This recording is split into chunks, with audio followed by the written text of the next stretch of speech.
ഇത് ഡെവലപ്പ് ചെയ്തതിന്റെ പർപ്പസ് എന്ന് പറഞ്ഞു കഴിഞ്ഞാൽ ഇതിനകത്തൊരു സെൻസർ ഉണ്ട്. ഇത് ശരിക്കും ഒരു മെൻസ് വാലറ്റ് പോലെ നിങ്ങൾക്ക് കാണാലോ. അപ്പൊ ഇതിൽ നമുക്ക് ക്യാഷ് വെക്കാം. ഇത് ക്യാഷ് എടുത്തിട്ട് ഇതിന്റെ സെൻസറിൽ ഇത് ചാർജബിൾ ആണ്.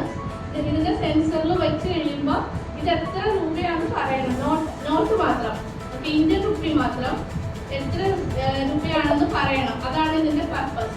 പക്ഷെ ഇത് ഡെവലപ്പ് ചെയ്തപ്പോൾ ഇതിൽ വന്ന ഒരു പ്രോബ്ലം, നമ്മൾ ഈ നോട്ട്സിലെല്ലാം എമൗണ്ട് എഴുതിയിട്ടുണ്ടാവും എത്ര രൂപയാന്നുള്ളത്. ആ ഒരു എമൗണ്ട് കറക്റ്റ് ആയിട്ട് സെൻസറിൽ വെച്ചാൽ മാത്രമേ ഇത് പറയത്തുള്ളൂ.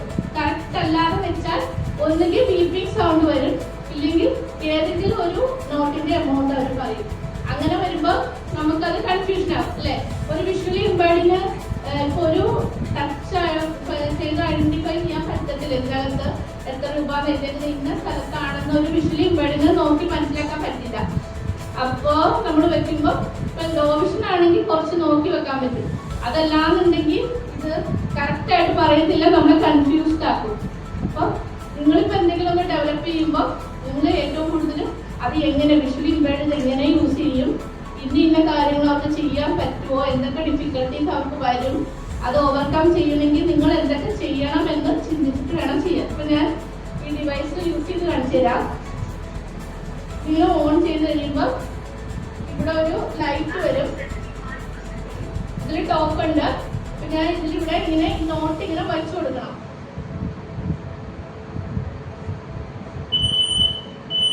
ബീപ്പിംഗ് സൗണ്ട് വരുന്നുണ്ടോ? ഞാൻ കറക്റ്റ് നോട്ട് വെച്ചിട്ടുണ്ട്, പക്ഷെ ബീപ്പിംഗ് സൗണ്ടാണ് വരുന്നത്. കാരണം അതിന് കറക്റ്റായ എമൗണ്ട് തന്നെ ആ ക്യാമറയിൽ വന്നാലേ പറയത്തുള്ളൂ. ഒന്നുകൂടി ട്രൈ ചെയ്ത് നോക്കാം. വീണ്ടും ബീപ്പിംഗ് സൗണ്ട് തന്നെയാണ് വരുന്നത്. 500 rupees. ഇത് 50 rupees ആണ്. 50 rupees എന്ന് പറഞ്ഞത് 500 rupees അല്ലേ? അപ്പൊ ഇതിപ്പോ ഒരു ടോട്ടലി ബൈൻഡ് ആണെങ്കിൽ ചിലപ്പോൾ ഇത് 500 ആയിരിക്കും വിശ്വസിക്കാൻ പാടില്ലേ.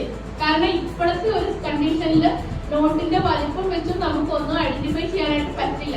നോട്ടാണെങ്കിലും കോയിൻ ആണെങ്കിലും ഇപ്പൊ അങ്ങനെ ഒരു പ്രോബ്ലം ഉണ്ട്, നമുക്ക് ഐഡന്റിഫൈ ചെയ്യാനായിട്ട് കറക്റ്റ് അല്ല.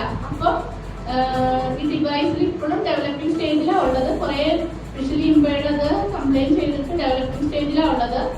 അപ്പോൾ അതുകൊണ്ടാണ് ഞാൻ പറയുന്നത്, നിങ്ങൾ എപ്പോഴും ഡെവലപ്പ് ചെയ്യുമ്പോൾ വിഷ്വലി ഇംപേർഡുമായിട്ട് നന്നായിട്ട് ഇന്ററാക്ട് ചെയ്ത് അതിനെപ്പറ്റി പഠിച്ചിട്ട് വേണം ഒരു ഡിവൈസ് ഡെവലപ്പ് ചെയ്തെടുക്കാനായിട്ട്. അല്ലെങ്കിൽ ഇങ്ങനത്തെ എറേഴ്സ് വരാൻ